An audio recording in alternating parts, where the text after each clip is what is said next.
We continue our reading of God's Dream for You, The Chosen, a morning devotional by author Dwight K. Nelson.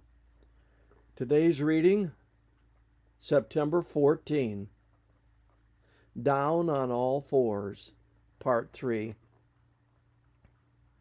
I urge then, first of all, that petitions, prayers, intercession, and thanksgiving be made for everyone.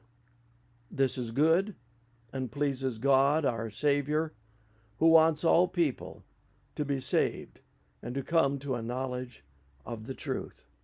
1 Timothy 2, verses 1, 3, and 4. Wesley Duell is right, quote, "You can love more people through prayer than any other way," end quote.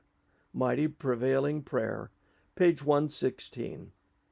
If this is earth's prime time hour, and the kingdom advances among friends, then what more potent way can there be to love our lost friends than through prayer? After all, as Paul notes in our text today, this is good and pleases God, our Savior. So here are 5 ways for you to love lost people through prayer. 1. Make a list. This can include, but isn't necessarily limited to your, quote, "my friends who need Jesus," end quote, list. I've chosen to combine all my prayer lists into a single one that I keep separately in my daily prayer journal.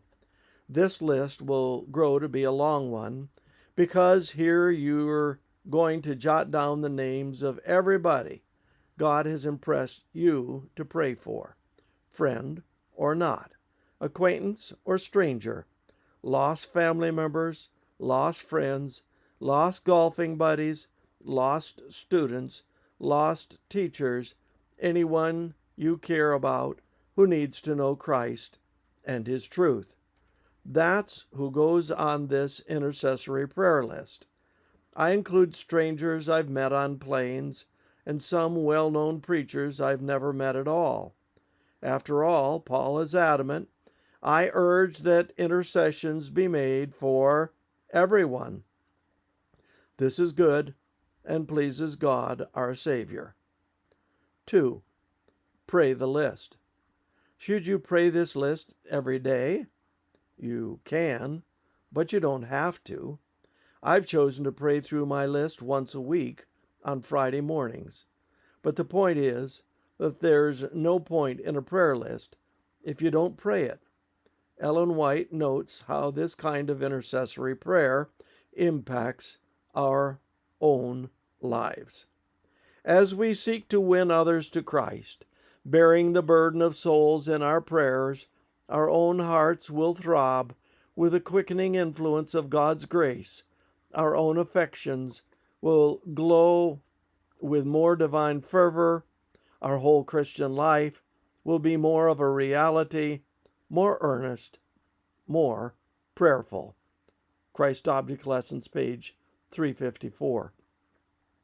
Note how closely spiritual vitality and personal growth are bound up with tapping into God's passion to seek and save lost people through intercessory praying. Why?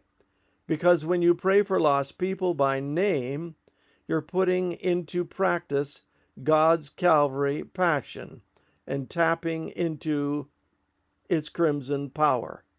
Hands down and knees too, God's love for lost earth children is the greatest power in the universe. This concludes our reading today of God's Dream for You, The Chosen.